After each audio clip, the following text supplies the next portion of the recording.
Waalaikumsalam. Mari Mbak, silakan masuk. Terima kasih Bu. Iya, mau duduk di sebelah mana? Di sini atau sini? Di situ saja. Oke. Di sini. Iya. Gimana nih? Duduknya sudah nyaman apa belum? Sudah. Sudah. Oke, saya mengucapkan terima kasih ya karena Mbak Alisa sudah mau datang hadir di sini untuk menemui saya pada hari ini. Nah, gimana nih kabarnya Mbak Alisa? Alhamdulillah baik kok. Kok nampak-nampaknya ini sangat lemes sekali gitu ya? Kenapa nih kalau boleh tahu? Ini sih Bu, tadi sempat macet jadi agak menguras tenaga. Oke, macet. Macetnya kena macet di mana Mbak? Ini Bu, daerah DTC itu. Oh iya, di situ emang macet banget ya. Iya Bu. Apalagi hari-hari biasa gitu Iya ya. benar Bu. Kalau misalnya nggak macet, biasanya Mbak Alisa itu perjalanannya berapa menit? Paling 15 menit. Oh, berarti deket ya? Iya deket Bu. Oke. Terus emang tadi tujuannya itu langsung ke sini atau sebelumnya atau ada kegiatan lain? Kebetulan nggak ada kegiatan atau agenda lain, jadi saya langsung ke sini. Oke. Terus habis ini nanti ada acara lain atau enggak Mbak? Ada sih, ada matkul. Ya, matkul ya. Mm-mm. Oke, matkulnya siapa Mbak kalau boleh tahu? Ini matkulnya Bu Atul. Oh, Bu Atul. Mata kuliah apa itu Mbak kalau boleh tahu? Ini evaluasi supervisi. Evaluasi supervisi. Gimana nih? Semester 5 terus evaluasi supervisi. Ada kendala nggak? Alhamdulillah sih enggak, cukup lumayan lah, nggak menguras tenaga banget gitu. Oke. Terus untuk kesibukannya Mbak Alisa sendiri akhir-akhir ini apa ya? Ikut organisasi. Iya, organisasi apa nih Mbak Alisa kalau boleh tahu? Ini sih Bu, organisasi Senat mahasiswa fakultas. Oke, kalau boleh tahu Mbak Alisa di Senat ini menjabat sebagai apa nih Mbak Alisa? Departemen Infokom. Infokom ya. Oke. Pernah nggak Mbak kayak mengalami kendala-kendala gitu kalau misalnya apa di departemennya Mbak Alisa ini? Kalau kendala sih ya cukup sering ya Bu ya, mungkin entah nggak punya ide mau ngedit kayak gimana, kayak nyandet lah kalau nggak ada referensi gitu. Oke, baik. Setelah kita ngobrol-ngobrol, sebelum kita ngobrol terlalu jauh, saya mau menyampaikan Mbak Alisa bahwasannya untuk pertemuan hari ini saya bisanya itu 30-40 menit Mbak Alisa. Apakah Mbak Alisa bersedia dan berkenan? Jika misalnya Mbak Alisa kurang bersedia dan berkenan, kita bisa mereschedule di lain hari. Cukup kok Bu, insya Allah. Baik, terima kasih Mbak Alisa sudah berkenan. Dan saya juga mau menyampaikan bahwasannya apapun selama proses konseling ini berjalan, nanti keputusannya itu balik lagi ke Mbak Alisa ya, karena saya di sini cuma sebagai fasilitator, jadi untuk masalah penyelesaiannya nanti itu Mbak Alisa sendiri ya. Baik Bu, siap. Oke. Apakah sampai sini ada yang mau ditanyakan atau sudah paham? Sudah deh, udah cukup. Oke. Kalau begitu pastinya kalau ada mau cerita yang mau dibagikan dengan saya, begitu ya Mbak Alisa? Iya Bu, benar. Oke. Jadi Bisa dimulai. Jadi gini Bu, akhir-akhir ini saya tuh merasa bahwa insecure saya tuh makin tinggi, kayak gitu. Oke, Mbak Lisa bilang kalau merasa insecure-nya itu tinggi. Nah, dalam seminggu ini Mbak Alisa itu kapan terakhir merasa insecure? Dalam seminggu ini sih hampir setiap hari ya dalam minggu ini. Ini lumayan cukup sering juga ya Mbak Alisa ya. Cukup sering. Ketika Mbak Alisa merasa insecure gitu ya, apa sih yang membuat Mbak Alisa itu insecure? Ini sih yang membuat aku insecure itu dari fisik aku Bu. Oke, kalau boleh tahu fisiknya kenapa Mbak Alisa? Jadi kayak aku ini kan gendut gitu ya Bu ya, jadi aku tuh kurang percaya diri kayak gitu. Terus juga kulit aku kan sawo mateng gitu ya, jadi saya kurang percaya diri dengan itu juga. Oke, ketika Mbak Alisa nggak percaya diri, itu apa yang Mbak Alisa lakukan gitu? Biasanya yang aku lakukan itu kalau udah merasa insecure gitu ya, otomatis aku menarik diri dari kawasan yang aku hadapi di depan pada saat itu. Oke, di semua situasi atau cuman tertentu aja Mbak Alisa? Tertentu sih Bu. Contohnya misalnya kayak gimana? Contohnya itu mungkin ketika di mall gitu kan. Nah di mall itu kan banyak orang dan dengan apa ya, fisik yang berbeda-beda gitu lah. Ketika aku di mall terus tidak sengaja papasan dengan orang yang bener-bener saya rasa itu perfect banget, kayak dari tubuhnya profesional, terus kulitnya juga putih, cantik, itu aku ngerasa bahwa kenapa aku nggak bisa seperti dia gitu. Oke, ketika Mbak Lisa merasa begitu, terus dari segi kayak orang tua sama temen gimana Mbak Lisa? Mendukung Mbak Lisa atau gimana responnya? Kalau dari orang tua sendiri sebenarnya nggak mendukung ya Bu ya, kayak mereka tuh malah menambah beban pikiranku, kayak semisal kayak tadi di mall gitu ya misalnya kayak gitu. Nah kalau ada orang yang benar-benar perfect itu tuh mereka tiba-tiba kayak nyeletuk, lo liatin cantik banget lo, kamu nggak pengen kayak gitu, diliatin tak badan itu lo gendut kayak orang mau melahirkan gitu. Oke. Saya memahami untuk perasaan Mbak Lisa saat itu. Kalau dari segi pertemanan gimana nih Mbak Lisa? Kalau dari pertemanan sendiri sih bahkan ada juga yang sempat membuli aku karena itu tadi, gendut itu tadi, padahal ada yang lebih, maksudnya porsi tubuhnya tuh lebih di dia daripada di aku gitu loh. Oke, kalau boleh tahu waktu membulinya itu dekat-dekat ini atau udah dari lama? Sebenarnya dari lama sih, sejak SMA itu dalam membulinya itu tadi. Cuman sampai sekarang gitu ya, masih teringat gitu ya? Oke. Ketika Mbak Lisa mengatakan insecure itu tadi ya, perasaan apa sih Mbak yang paling kuat gitu loh muncul di pikirannya Mbak Lisa? Kalau dari yang kuat itu ya aku tuh istimewa, jadi kayak aku tuh sehat, bukan yang nggak sehat gitu. Oke. Terus bagaimana sih tingkah lakunya Mbak Lisa itu tadi yang kayak menarik diri? Terus apa yang Mbak Lisa lakukan ketika kayak menarik diri sama lingkungan sekitar? Apa Mbak yang Mbak Lisa rasakan?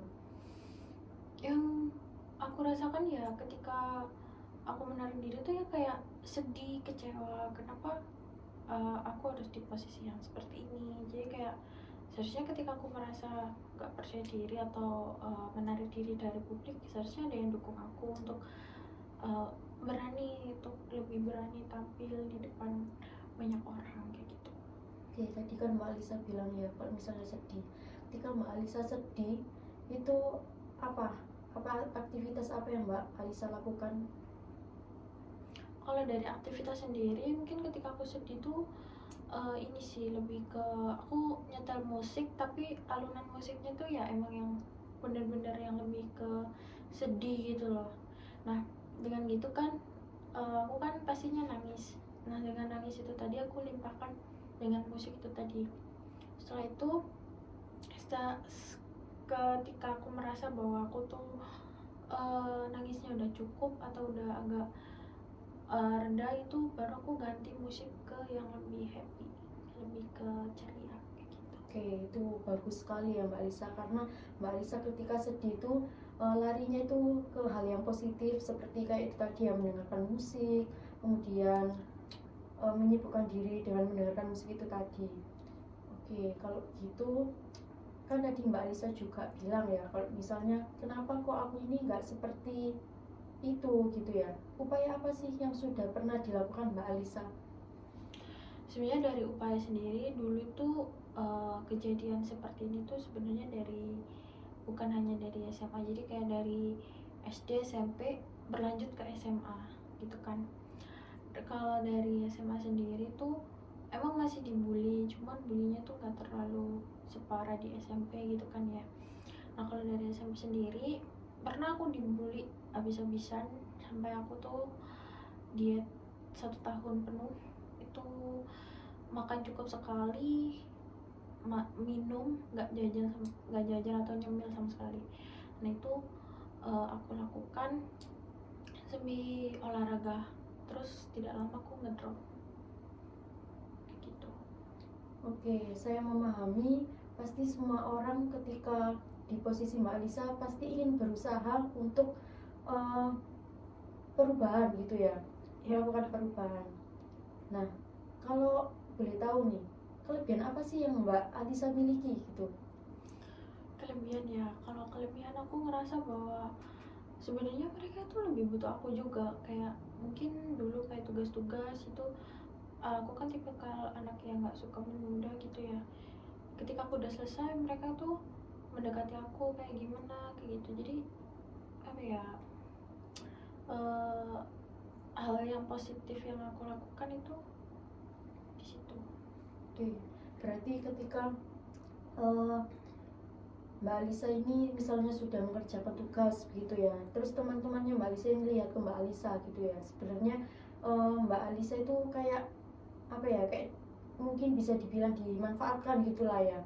Padahal sebenarnya tuh mereka itu masih butuh gitu ya sama Mbak Alisa, cuman gara-gara itu tadi gitu ya. Oke, kalau kelemahannya Mbak Alisa sendiri itu apa? Kalau dari kelemahan sendiri, kadang aku masih kurang bisa kontrol diri aku sendiri. Kayak ketika aku di publik gitu ya, terus aku menarik diri tuh bakal kelihatan banget di situ. Menarik dirinya tuh sampai segimana Mbak? Kayak nggak berani tampil kah, atau nggak mau ketemu orang kah, atau gimana? Kalau kalau itu sih lebih langsung, misalnya kalau dia lagi di luar, di cafe atau di mall gitu, ketika aku ngerasa bahwa aku nggak layak, aku langsung pulang. Oke, berarti setelah kita ngobrol banyak tadi, bisa saya simpulkan bahwasannya Mbak Alisa ini merasa insecure karena berat badan begitu ya. Terus kemudian dari segi orang tua itu malah tidak mendukung, dan di teman juga tidak ada yang mendukung Mbak Alisa, malah membuli Mbak Alisa begitu ya. Kemudian perilakunya Mbak Alisa ini lebih ke menarik diri, sampai nggak kalau ketemu orang itu sampai nggak mau gitu ya. Kalau misalnya Mbak Alisa merasa kayak kurang layak itu, Mbak Alisa langsung menarik diri begitu ya. Iya benar. Oke, kalau begitu tujuan kita di sini berarti mengubah perilaku Mbak Alisa yang menarik diri itu tadi menjadi lebih percaya diri begitu ya. Kayak misalnya ketemu orang jadi biasa aja begitu ya Mbak Alisa ya. Benar. Kemudian apalagi Mbak Alisa? Selain aku bisa berani lebih tampil di depan publik, aku juga pengen bahwa pikiran negatif aku tuh bisa menjadi positif. Kayak aku di sini tuh layak gitu. Jadi tanpa ada omongan-omongan negatif yang muncul di kepala aku itu. Oke, berarti tujuannya di sini mengubah perilaku negatif menjadi positif, kemudian tingkah laku yang menarik diri itu tadi jadi berani ketemu sama orang, gak menarik diri, terus jadi percaya diri begitu ya. Iya benar. Oke, baik. Kalau gitu ya, di sini saya punya teknik nih Mbak. Ada teknik thought stopping. Apakah pernah sebelumnya Mbak Alisa mendengarkan teknik thought stopping itu? Pernah, cuman saya nggak tahu secara mendetail seperti apa itu thought stopping. Oke, jadi thought stopping itu Mbak Alisa ketika kita memiliki pikiran yang negatif. Nah, pikiran negatif itu tadi kita stop gitu untuk menghentikannya supaya tidak berkelanjutan gitu. Nah, apakah sampai sini Mbak Alisa sudah paham mengenai thought stopping? Berarti itu seperti kayak ketika pikiran negatifku muncul, hal-hal yang negatif itu muncul di pikiran, saya melakukan stop gitu. Iya, betul. Oke, paham. Nah, untuk langkah-langkah di thought stopping ini nanti, jadi yang pertama itu nanti kita mengidentifikasi pikirannya Mbak Alisa yang negatif itu apa aja sih yang mengganggu gitu ya. Kemudian yang kedua ini tadi, untuk pertemuan kali ini nanti Mbak Alisa itu melakukan pertemuan 3 sesi ya, setiap sesinya nanti 45 menit Mbak Alisa. Jadi untuk pertemuan sesi pertama itu tujuannya tuh mengidentifikasi dan menghentikan pikirannya Mbak Alisa yang mengancam atau yang menimbulkan cemas gitu. Terus yang ketiga nanti kita mengidentifikasi pikiran-pikiran yang mengganggu dan mengancam serta menyebabkan cemas. Kayak misalnya pikiran apa sih yang terlintas di benak Mbak Alisa itu tadi. Nah, apakah yang dipikirkan Mbak Alisa itu realistis atau tidak, seperti itu. Terus apakah membuat Mbak Alisa ini produktif atau tidak ketika melakukan sesuatu gitu ya. Terus yang ketiga itu mudah atau sulit sih dikendalikan pikiran negatif itu tadi. Nah, ketika nanti pikirannya Mbak Alisa nanti kan kita mengidentifikasi ya, misalnya ada beberapa pikiran yang negatif. Nah, nanti Mbak Alisa boleh memilih salah satu, kita fokuskan di salah satunya dulu Mbak Alisa. Gimana, apakah sampai sini Mbak Alisa sudah paham? Sudah, Bu. Oke, untuk langkah selanjutnya nanti saya mengajarkan Mbak Alisa gimana cara menerapkan teknik itu tadi, dengan cara nanti Mbak Alisa memejamkan mata, kemudian nanti saya ini anggap aja seolah-olah itu jadi apa ya, temennya Mbak Alisa gitu, yang ada di posisi saat itu gitu. Oke, sampai sini apakah Mbak Alisa paham dan mengerti? Sudah, Pak. Oke, baik. Kalau begitu kita ke teknik. Apakah Mbak Alisa sudah siap dan bersedia atau butuh jeda beberapa waktu nih untuk Mbak Alisa bisa rileks? Mungkin butuh waktu sebentar. Oke, baik. Silakan Mbak Alisa.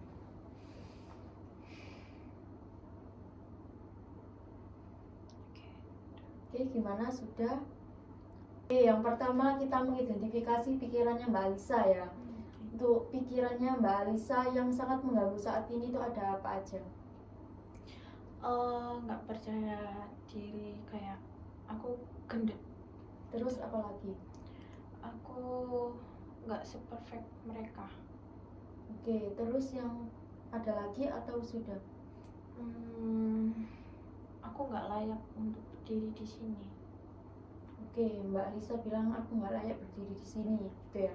Nah, dari ketiga itu tadi, yang menurut Mbak Alisa yang sangat paling amat terganggu itu yang mana? Yang sangat amat terganggu? Yang aku gendut. Aku gendut, gitu ya. Nah, nanti untuk teknik penerapannya nanti Mbak Alisa memejamkan mata, terus aku ini nanti seolah-olah itu jadi temannya Mbak Alisa yang ini apa, mengolok Mbak Alisa begitu ya. Terus kemudian ketika aku sudah bilang seperti kata itu tadi, Mbak Alisa bilang stop, kemudian menggantinya dengan pikiran yang positif. Misalnya, kamu tuh jelek banget sih, Sa. Nah, kamu nanti bisa bilang stop. Enggak kok, aku nggak jelek, aku loh cantik. Seperti itu, bisa diganti dengan kata seperti itu. Apakah Mbak Alisa paham? Sudah paham. Oke, kalau begitu Mbak Alisa bisa memejamkan mata, kemudian anggap aku seolah-olah ini aku temen yang mengejek Mbak Alisa. Ya usah minggu kok cek gendute sih. Stop. Enggak, aku nggak gendut. Aku istimewa. Aku sehat kok.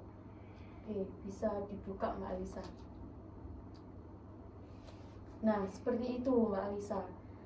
Apakah Mbak Alisa sampai sini sudah memahaminya atau butuh kita coba lagi?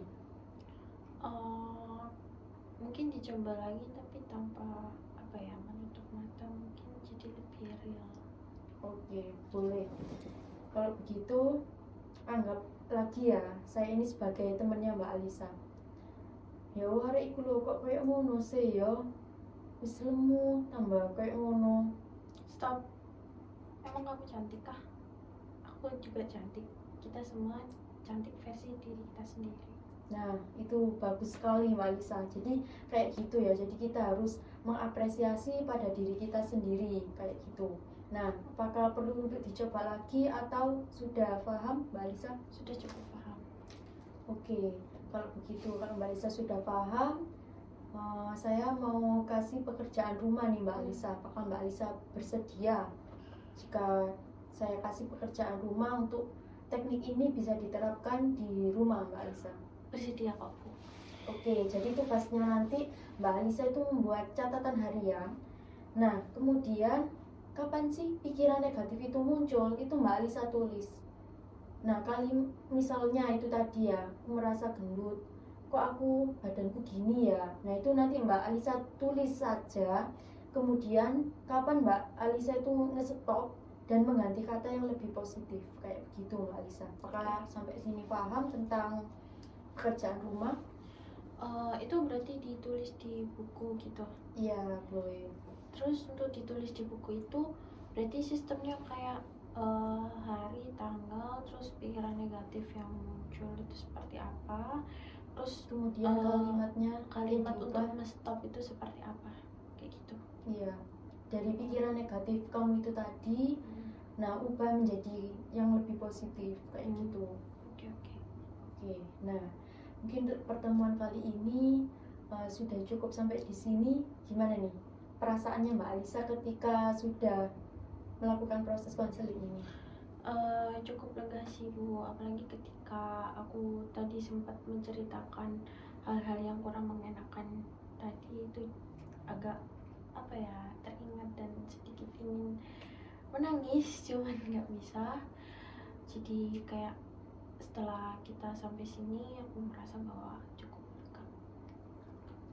Oke, saya juga kalau misalnya ada di posisi Mbak Alisa pasti juga merasakan hal yang sama begitu ya. Tapi sejauh ini Mbak Alisa sudah hebat karena mau bertahan seperti itu ya.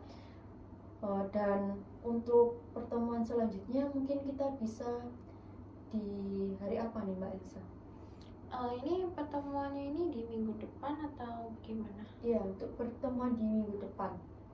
Mungkin di hari Jumat juga jam 8-an gitu. Oke, Jumat jam 8. Untuk tempatnya di sini atau berbeda? Kalau bisa di tempat yang lebih sepi lagi daripada di sini. Oke, baik. Nanti mungkin aku cari-cari tempat lagi ya yang buat private gitu untuk kita ngobrol-ngobrol. Jadi untuk pertemuan selanjutnya nanti Mbak Alisa bisa menemui saya dengan membawa catatan itu tadi, pekerjaan rumah itu tadi, biar kita evaluasi bareng-bareng. Nah, Mbak Alisa itu sudah mencapainya atau belum? Apakah menurun atau sudah ada perubahan begitu ya Mbak Alisa ya? Oke, semoga Mbak Alisa bisa menerapkan teknik ini di rumah. Dan saya yakin pasti Mbak Alisa bisa. Terus semangat terus. Terima kasih Bu. Kalau gitu saya izin pamit pulang terlebih dahulu, apakah boleh? Iya, silakan Mbak Alisa. Mari saya antar. Baik Bu, terima kasih Iya, atas sebelumnya sama-sama. sudah bantu saya. Iya. Iya, mari Mbak. Iya, assalamualaikum. Salam.